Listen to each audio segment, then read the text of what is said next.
camión con sirena, de vestirme con botas y casco y ser el héroe de aquella escena.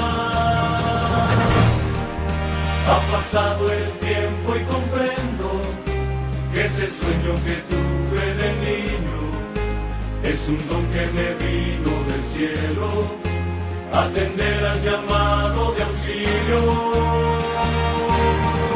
Ser bombero y llevar en las venas la pasión de ayudar al hermano, aunque arriesgue con ello mi vida, lucharé por tenderle la mano, aunque esté en condiciones adversas y la misión imposible parezca, con la ayuda de Dios a mi diestra, lograré cada día mi meta.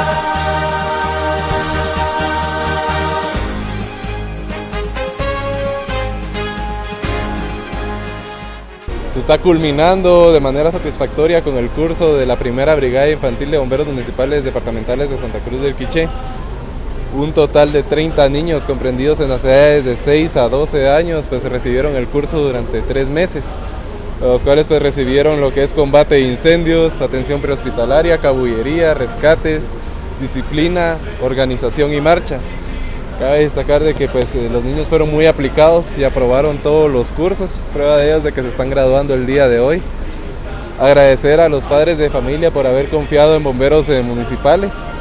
Creo de que se van satisfechos con la enseñanza que llevan los pequeños. Considero que desde niños pues hay que inculcarle los buenos valores a los niños, ¿verdad?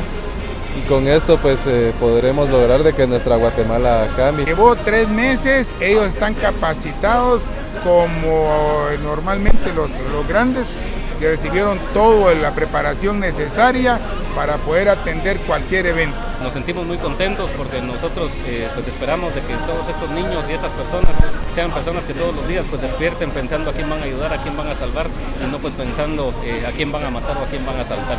Para nosotros es muy importante todo este tipo de actividades en las cuales pues empezamos a inculcarle a los niños los valores y los principios, la disciplina que se lleva en la institución, y todo esto pues yo sé que ellos lo ponen en práctica tanto en su casa así como en sus centros de estudio.